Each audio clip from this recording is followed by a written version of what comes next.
बिस्मिल्लाहिर्रहमानिर्रहीम। अस्सलाम वालेकुम नाज़रीन, आप यूट्यूब चैनल देख रहे हैं। मैं इमरान खान हूँ। लास्ट जो 24 से 36 घंटे हैं इनमें ख़त्ते में जंग बहुत तेज़ हो गई है और इस वक्त जो ताज़ा मनाज़र आए हैं रात के जिस पहर में आखिरी पहर में मैं ये वीडियो रिकॉर्ड कर रहा हूँ, तो अब जो मनाज़र आए हैं इसराइल से वो बहुत खौफनाक है। ईरान ने अब तक का सबसे बड़ा फ़िज़ाई हमला किया है इसराइल के ऊपर और यानी इस हमले को आप ये कह सकते हैं कि शायद शुरू के दिनों में जब इसराइल का एयर डिफेंस सिस्टम ठीक से काम कर रहा था उस वक्त शायद इस लेवल का हमला किया गया हो जितना बड़ा हमला अब किया गया है। इससे पहले इसराइल की ज़मीन से मिसाइल इस तरह नहीं टकराते थे जैसे अब टकरा रहे हैं। जिस तरीके से क्लस्टर बम गिर रहे हैं, जिस तरीके से मिसाइल टकरा रहे हैं, बहुत बड़ा नुकसान हुआ इसराइल का। और इसराइल के अंदर टारगेट्स को हिट कर रहा है ईरान, यानी उसको अपने अहदाफ का पता है जिन्हें हिट कर रहा है। मैं आगे जाके आपको खबर दूंगा और आपको बताऊंगा कि किस तरीके से ये किया जा रहा है। बहरहाल ये फुटेज दो तरफ से आई, एक ईरान की तरफ से आई। जब ईरान से हमला किया गया तो ये एक बहुत बड़ा हमला था। बहुत सारे मिसाइल हथियार एक साथ लॉन्च किए गए इसराइल पे हमले के लिए और उसके बाद जो ईरानी फौज है वो वहाँ पे नारेबाजी कर रही थी, उन्होंने शुक्रिया अदा किया अल्लाह ताला का। और उसके बाद इसराइल के मनाज़िर जो हैं वो आते हैं तो वो बड़े खौफनाक है। वहाँ पे तो ऐसा लग रहा है कि आसमान से आग की बारिश हो रही है जिस तरीके से वहाँ पे बम गिर रहे हैं। और सोशल मीडिया पे हर तरफ ये तहलका मचा हुआ है कि ये बहुत बड़ा हमला था ईरान की जानिब से इसराइल पर। ईरान ने इसराइल पर यह हमला किस वक्त किया? ये हमला उस वक्त किया जब डोनाल्ड ट्रंप की जानिब से यह दावा सामने आया कि अब ईरान की कैपेसिटी खत्म हो गई है और 100% ईरान फारग हो चुका है। यानी मैं आपको पढ़ के सुनाता हूं डोनाल्ड ट्रंप ने क्या पोस्ट की है। बहुत से ममालिक खासतौर पे वो जो ईरान की जानिब से आबनाए हरमज़ को बंद करने की कोशिश से मुतासिर हुए हैं, अमेरिका के साथ मिलकर अपने जंगी जहाज भेजें ताकि इस आबनाए को खुला और महफूज रखा जा सके। हम पहले ही ईरान की फौजी सलाहियत को 100% तबाह कर चुके हैं, लेकिन इनके लिए 1 या 2 ड्रोन भेजना या बारूदी सुरंग गिराना या आबी गुजरगाह के अंदर या इसके साथ कहीं कम फासले तक मार करने वाले हथियार चलाना या मिसाइल दागना, ये अभी उनके लिए आसान है, चाहे वो कितनी ही बुरी तरह शिकस्त क्यों ना खा चुके हों। उम्मीद है कि चीन, फ्रांस, जापान, जनूबी कोरिया और बरतानिया दीगर ममालिक जो इस मसनूई रुकावट से मुतासिर हैं इस इलाके में अपने बहरी जहाज भेजेंगे ताकि आबनाए हुर्मुज़ को अब ऐसी कौम से कोई खतरा ना रहे जिसे मुकम्मल तौर पर मफलूज कर दिया गया है। इस दौरान अमरीका साहिली पट्टी पर शदीद बमबारी जारी रखेगा और मुसलसल ईरानी कश्तियों और जहाज़ों को पानी में डबोता रहेगा। किसी ना किसी तरह हम जल्द ही आबनाए हुर्मुज़ को खुला और महफूज और आज़ाद करवा लेंगे, ये डोनाल्ड ट्रंप ने कहा। देखिए, एक तरफ दावा क्या है, एक ही स्टेटमेंट दिया डोनाल्ड ट्रंप ने, उसमें 2 अलग अलग बातें हैं।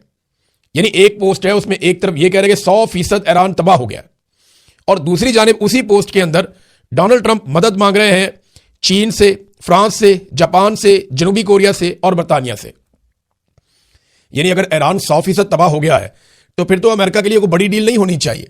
अमेरिकन तो बहुत बड़ी फौज है, बहुत तगड़े लोग हैं, दुनिया में सुपर पावर का इनके पास स्टेटस है, तो बड़े आराम से ये ईरान को टैकल कर सकते हैं अगर तो 100% तबाह कर लिया है तो एक तरफ डोनाल्ड ट्रंप कहते हैं 100% तबाह कर लिया और दूसरी तरफ वो इन ममालिक से मदद मांगते हैं।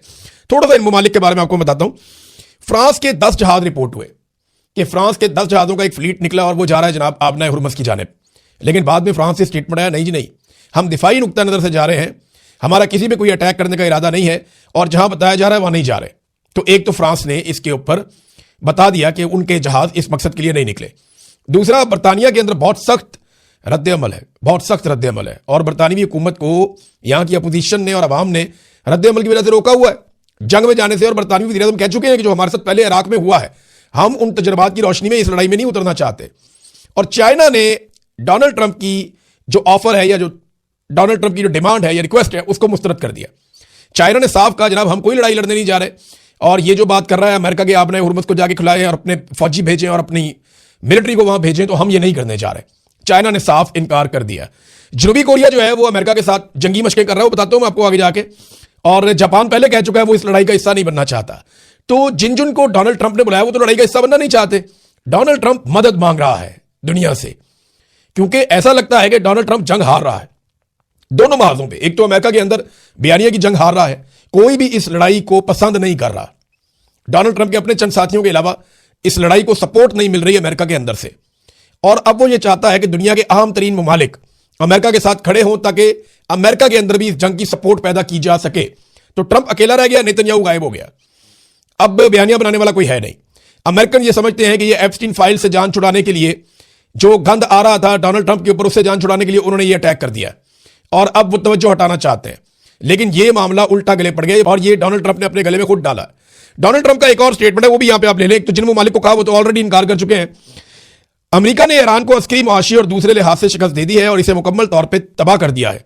लेकिन दुनिया के वो ममालिक जो यहां से तेल हासिल करते हैं, उन्हें इस गुजरगाह की खुद हिफाजत करनी चाहिए और हम उनकी मदद करेंगे और बहुत ज़्यादा मदद करेंगे। अमेरिका इन ममालिक के साथ हमआहंगी पैदा करेगा ताकि हर काम तेज़ी से, आसानी से और बेहतर तरीके से अंजाम पाए। ये हमेशा से एक टीम वर्क होना चाहिए था और अब ये ऐसा ही होगा। ये दुनिया को हमआहंगी, सलामती और पायदार अमन की तरफ इकट्ठा करेगा। डोनाल्ड ट्रंप ने यह कहा। देखिए, डोनाल्ड ट्रंप बार बार दुनिया को बुला रहा है कि आओ मेरे साथ मिलकर ईरान पे हमला करो। तो मैं अब नहीं कर पा रहा, मेरे से नहीं हो रहा, ये ऐसा दिखाई देता है। दूसरी जानिब जो ईरानी स्टेटमेंट है ना, ये अब्बास अराकची जो ईरानी वज़ीर ख़ारजा है, उनका स्टेटमेंट आप देखें। उन्होंने कहा कि अमेरिका की जिस सिक्योरिटी अम्ब्रेला जैसे वो आयरन डूम बना हुआ है उसके ऊपर, इसराइल के ऊपर, जिस सिक्योरिटी अम्ब्रेला का बहुत चर्चा किया जाता था, बड़ी तारीफें होती थी, वो सुराखों से भरी हुई छतरी साबित हुई और मुसीबत को रोकने के बजाय मुसीबत को दावत दे रही है। अमेरिका अब दूसरों से, यहां तक कि चीन से भी भीख मांग रहा है कि वो आबनाए हुर्मुज़ को महफूज बनाने में उसकी मदद करें। ये आगे से ताने आ रहे हैं ईरान की जानिब से।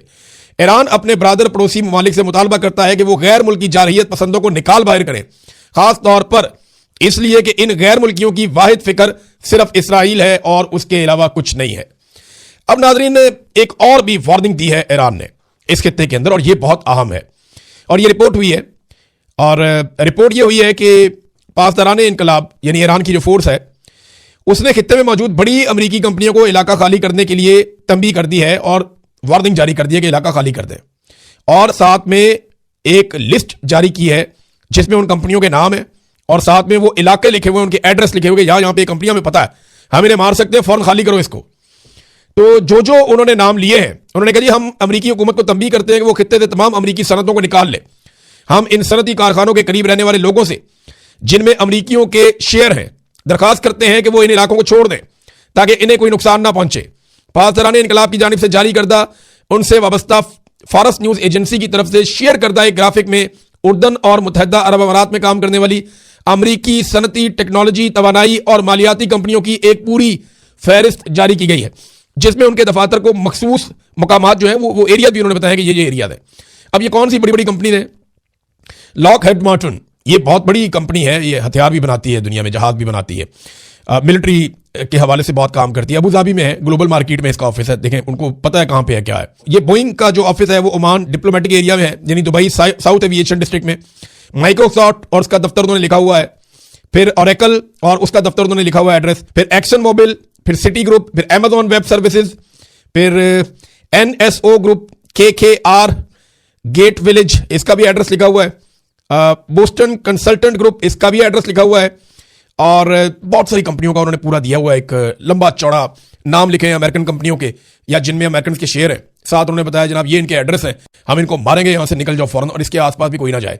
ये ईरान कर रहा है। अच्छा, ईरान के हमलों के हवाले से ना एक बड़ी इंटरेस्टिंग खबर है मेरे पास। खबर यह है कि ईरान ने इसराइली रहनुमाओं, इसराइली वज़रा, उनके कमांडरों, उनके पायलट्स और खुफिया एजेंसी के अफसरान के मखसूस पते मालूम करके उन पर हमले शुरू कर दिए। यानी ईरान को एग्जैक्टली पता है कौन कौन किधर किधर है और उनके एड्रेसेस के ऊपर हमले शुरू कर दिए और उनके घरों को ढूंढ ढूंढ कर निशाने लगाए जा रहे हैं। पहली बात, ईरान ने इसराइल के अंदर शिकार करना शुरू कर दिया है और तिल बैब में लोग सदमे में हैं, लोग अपनी जान बचाते फिर रहे हैं। और यह खबर मैं नहीं दे रहा आपको, यह खबर आपको स्प्रिंटर प्रेस की पोस्ट के अंदर मिल रही है और यह आलमी सतह के ऊपर खबर छपी है। वो बता रहे हैं बहुत से रजीम के लोग छुपने पर मजबूर हैं जो इस वक्त हुकूमत का या सिस्टम का हिस्सा हैं और इसराइल ने यह तवक्को कभी नहीं की थी कि ईरान के पास ऐसी सलाहियतें मौजूद हैं। अब वो बहुत हैरान है। ईरान ने पूरा एतमाद अंदाज में पीछे मुड़कर देखे बगैर कार्रवाइयां शुरू की हुई है। एक सवाल यह पैदा होता है कि ईरान को यह सलाहियतें किसने फराहम की हैं और वो कैसे इतनी जबरदस्त नेविगेशन और डिजिटल इंटेलिजेंस हासिल कर रहे हैं, कौन उन्हें दे रहा है और किस तरह ईरान ढूंढ ढूंढ कर इसराइलियों को या उनके अहम लोगों को निशाना बना रहा है। ये बहुत इंपॉर्टेंट है।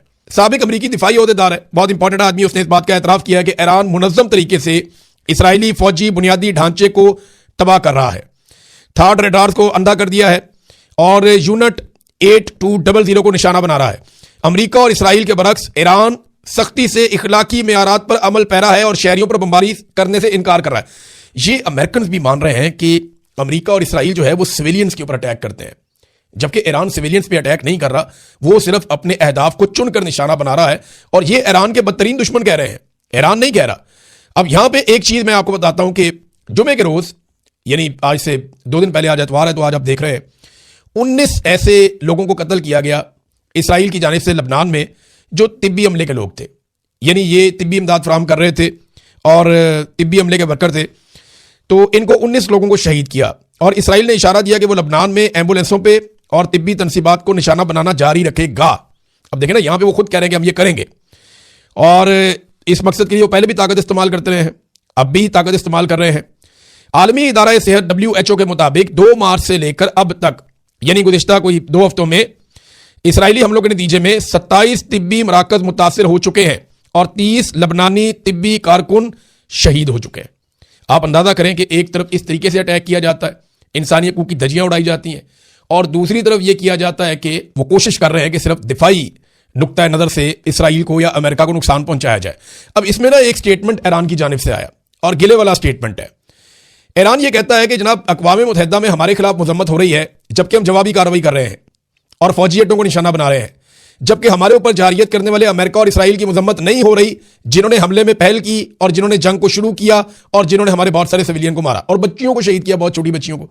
अब ईरानी वजीर खारजा ने जब ये एतराज़ किया या ये गिला किया, तो ये गिला दुरुस्त दिखाई देता है, लेकिन अक़वाम मुत्तहिदा में क्योंकि वीटो का एक इख्तियार मौजूद है और उसको कोई भी इस्तेमाल कर सकता है, अमेरिका, रशिया, चाइना, बाकी मुल्क भी इस्तेमाल करते हैं, बरतानिया, तो ये वीटो की पावर इस्तेमाल करके वो किसी भी करारदाद को डाउन कर देते हैं, डस्टबिन में पकवा देते हैं और उसकी फिर हैसियत रहती नहीं है। नाज़रीन, ईरान ने एक और इल्ज़ाम लगाया। ईरान ने कहा जनाब कि जो हमारे ऊपर अटैक हुआ था, ये जो खारग के ऊपर एक अटैक हुआ जजीरे पे, जहां से ईरान का 90% 80% उनका तेल सप्लाई होता है, दुनिया को जाता है, उनके लिए बहुत इंपॉर्टेंट है तेल की तनसीबात के हवाले से, वहां अमेरिका ने अटैक किया था, डोनाल्ड ट्रंप ने उसको अनाउंस किया था।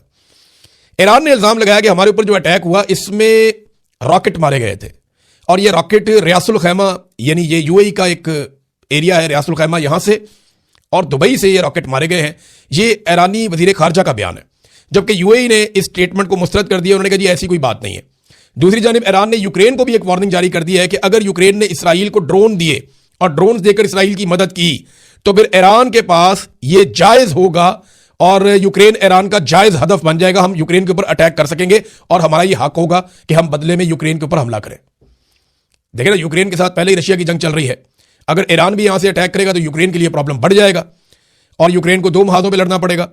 अब यूक्रेन ने यह सोचना है कि उसने कितने ड्रोन किसको फराहम करने हैं, अमेरिका ने तो उनसे मांगे, देखते हैं क्या होगा।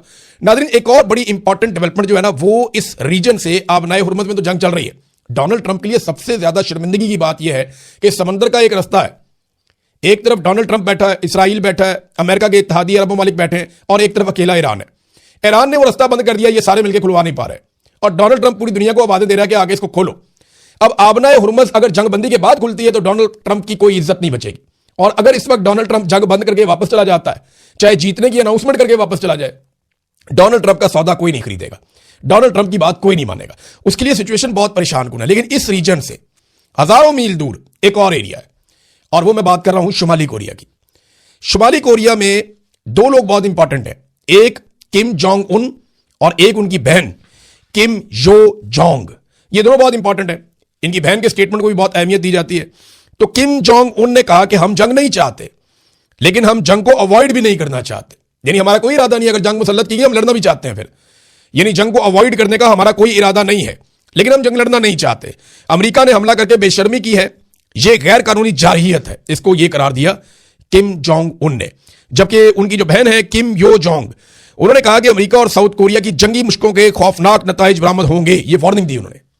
ये अभी अमेरिका और जनूबी कोरिया वहां पे जंगी मशकें कर रहे हैं, जिसपे 10 मिसाइल मारे हैं किम जोंग उन ने, और उन मिसाइलों को इंटरसेप्ट नहीं कर सका अमेरिका या जनूबी कोरिया। जनूबी कोरिया और शुमाली कोरिया में लड़ाई रहती है ना, और शुमाली कोरिया की लड़ाई जापान के साथ भी रहती है, तो इसलिए अमेरिका ने वहां पे एयर डिफेंस सिस्टम लगाए हुए हैं। वो एयर डिफेंस सिस्टम निकाल के वहां से ले गया अमेरिका, इसराइल को बचाने के लिए, मिडिल ईस्ट के अंदर उनको जरूरत है। तो अब यहां पे उन्होंने जब मिसाइल मारे तो वो इंटरसेप्ट नहीं हुए, और अब किम जोंग उनको ये पता है कि वो जो भी मिसाइल मारेगा ये फिजा उसके लिए खाली है, ये माहौल बन गया वहां पे। तो वो धमकी शमकी भी उन्होंने लगा दी है, और ये उनकी बहन ने भी कह दिया है कि अमेरिका और साउथ कोरिया की जंगी मशकों के बड़े खौफनाक नताइज हो सकते हैं। ये एक तरह की वार्निंग उन्होंने जारी की है। नाज़रीन, अमेरिका ने बड़े बड़े मुल्कों से मदद मांगी, वो तो बड़ी दूर की बात है, स्विट्जरलैंड जैसा एक छोटा सा मुल्क यूरोप के बीच में है, कोई इतना बड़ा तगड़ा मुल्क भी नहीं है। स्विट्जरलैंड ने 2 अमेरिकी फौजी जहाज़ों को या परवाज़ों को अपनी फ़िज़ाई हदूद के इस्तेमाल की इजाज़त देने से इनकार कर दिया। अब आप अंदाज़ा करें कि अमेरिका की हालत इस वक्त क्या बन चुकी है कि स्विट्जरलैंड जैसा एक मुल्क वो मना कर रहा है, नहीं जी आप तैयारे यहां से नहीं गुजार सकते। एक और नाज़रीन आपको मैंने बताया था प्रोफेसर जियांग के बारे में, ये चाइना के एक प्रोफेसर हैं जो कैनेडियन नेशनल है। इन्होंने पहले कुछ पेशन गोइयां की थी जो बिल्कुल ठीक साबित हुई हैं। अब इन्होंने 3 पेशन गोइयां मौजूदा हालात में की हैं। एक, उन्होंने कहा कि अमेरिका ईरान के खिलाफ एटमी हथियार इस्तेमाल नहीं करेगा। देखें, ये अगर जब भी करेगा ना तो इसराइल करेगा, अमेरिका नहीं करेगा, ये मुझे भी अंदाजा है। उन्होंने कहा जी अमेरिका ये हथियार इस्तेमाल नहीं करेगा, एटमी हथियार। दूसरा, उन्होंने कहा कि ईरान में अमेरिकी फौजें दाखिल होंगी। अब उन्हें यह लगता है कि कैलकुलेशन ये बन गई है कि डोनाल्ड ट्रंप के लिए पीछे हटना अब मौत है और आगे बढ़ना वैसे ही मौत है, तो वो इसको लिंगर ऑन करने के लिए अपनी फौज दाखिल करके कोशिश करेगा कि आहिस्ता आहिस्ता उसका फैसला मकबूल हो जाए।